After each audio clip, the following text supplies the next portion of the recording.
Delaware Tech, Chemistry 100, Chemistry 110, Unit 5 continued, writing chemical equations and symbols. So in this unit, we'll talk about how to write chemical equations, but let's first talk about the parts of a chemical reaction. On the left side of the chemical reaction, you have the starting materials, which we call reactants. That makes sense because they're reacting. They're also known as reagents, and you'll see that biochemists tend to use the term reagents, whereas straight chemists tend to use the term reactants more often, but they mean the same thing. Products are the substances you end up with, and everybody calls them products.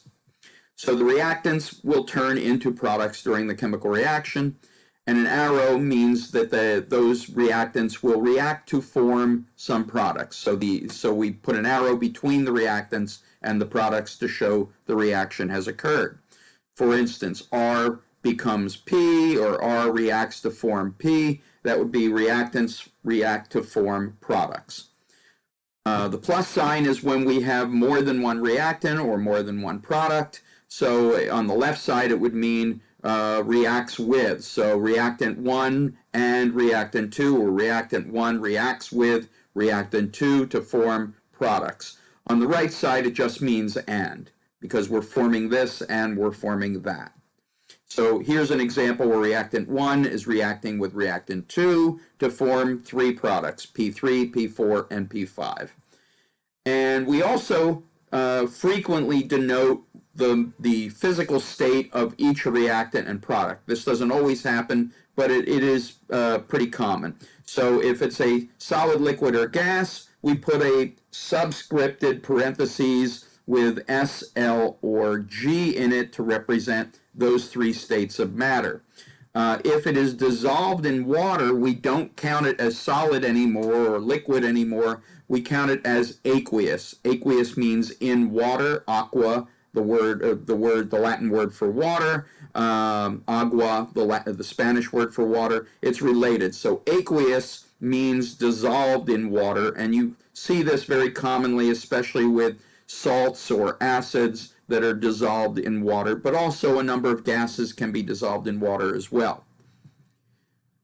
Occasionally you'll see an up-pointing arrow, and this means that the substance that it is next to is a gas that was produced in the reaction and therefore would be expected to bubble up out of the reaction. That's why the arrow is pointing up.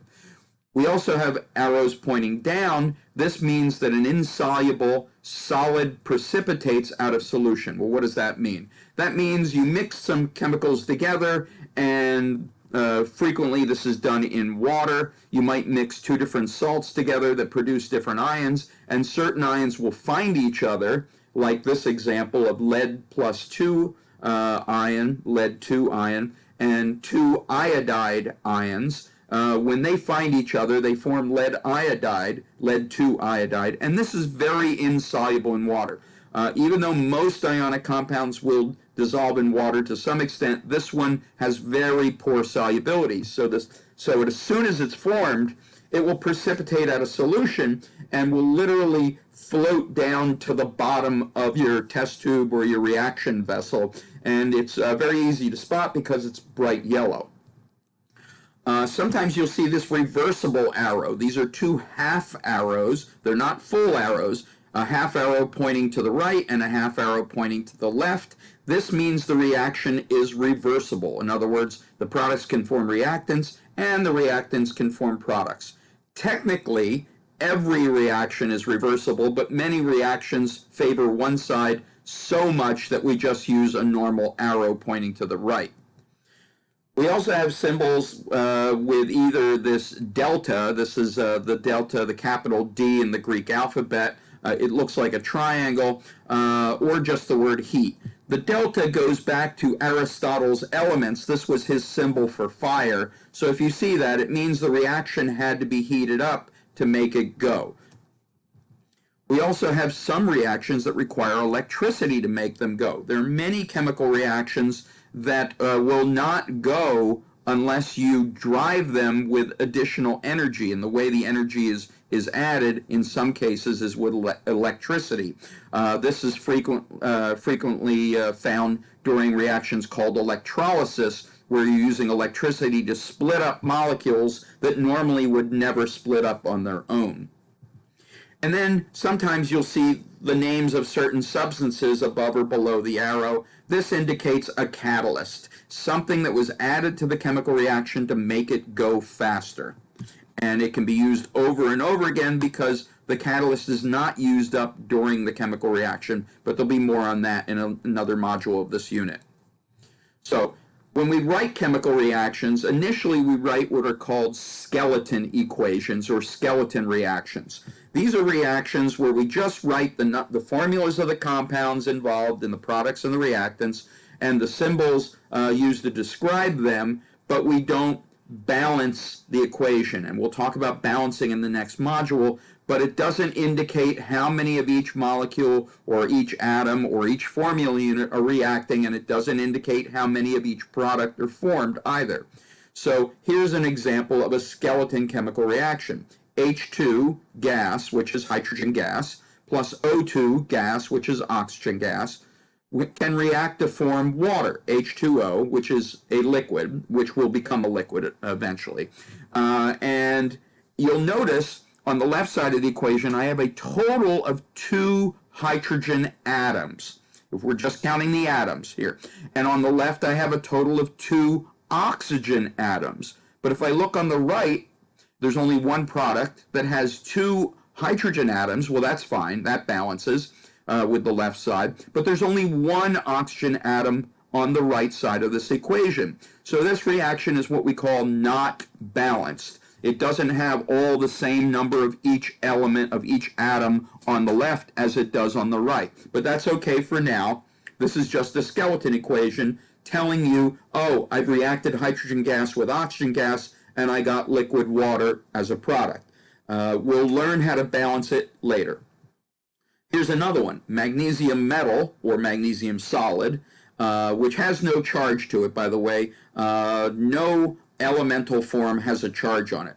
So magnesium solid reacts with iron 3 chloride in solution, in water solution, so that's aqueous iron 3 chloride, to produce aqueous magnesium chloride plus iron metal or iron solid. And in this equation, you'll notice there's 1 magnesium on both sides, 1 iron on both sides, but there are 3 chlorine atoms on the left and only 2 on the right, so this is not balanced. Here's a reaction of octanes. C8H18 is the formula for octane, the same octane you put in your gas tank and burn. You burn it in the presence of oxygen gas, which is fed into your engine, and these 2 molecules will react to produce carbon dioxide gas and water. Eventually, the water will be gas initially, but it will cool and it will be liquid. And this is why you see little drops of water coming out of your tailpipe sometimes when your car's cooled down a little bit. You'll see those drops. That's the water that's formed. Whereas the CO2, the carbon dioxide, will just go up in the air. So I could have put arrows for each of the gases and the solids here. I could have marked these to show that iron metal is precipitating and that carbon dioxide gas is being produced that's going up into the air as you burn octane, but it's not absolutely necessary all the time. So I'll erase those. And so as I already said, these equations are not balanced. In fact, look at the last one. It has 8 carbons, whereas on the right side, we've only shown 1 carbon dioxide because with 1 carbon. And in fact, we'll see that it's a very different number of carbon dioxides and waters that are actually being produced. So in a chemical reaction, we're not destroying atoms. We're not creating atoms out of nothing. We're basically changing what they are bound to. So atoms are being rearranged to bond to different atoms during a chemical reaction. And we have 3 ways to describe a chemical reaction. We can do it with a regular sentence with just words. Obviously, there's a 1 number in this one. So we can say copper reacts with chlorine, this is chlorine gas, to form copper 2 chloride. We could say it all in words. And you already know about nomenclature to know that copper is Cu, chlorine is Cl2. If if you look on the bottom, and copper 2 chloride is CuCl2. You might also have a word equation where instead of putting it all in words, you say copper plus chlorine, and then an arrow showing reacts to form copper 2 chloride. That's kind of in the middle between using a sentence and using a complete chemical formula equation.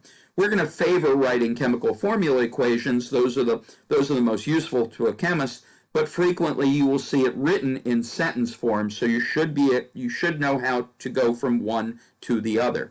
And so in the last, it's Cu plus Cl2 gives CuCl2. And in this case, you'll notice this reaction actually is balanced. There's one copper on each side of the equation, and there are 2 chlorine atoms on each side of the equation. So we would call this a balanced equation. So here's a sentence form of an equation, and you are asked to write the skeleton form of the equation. In other words, you're going to write out each of the chemicals in a chemical equation formula here. So we've got solid iron 3 sulfide reacts with gaseous hydrogen chloride to form iron 3 chloride and hydrogen sulfide gas. And I've color-coded this so that each chemical is in red, each state of matter is in blue, reacts with would be or and, which are your plus signs, those are in green, and to form, which is your arrow, would be in yellow. So we would write this out as iron 3 sulfide, and you have to remember your nomenclature rules to write that. You would use the crisscross simplify to generate Fe2S3. I've told you it's solid. It reacts with, that's plus, gaseous hydrogen chloride, this is just HCl, gas. If HCl gas, by the way, was dissolved in water, we would call it hydrochloric acid, but this is gas, so we call it hydrogen chloride. We name it just like an ionic compound.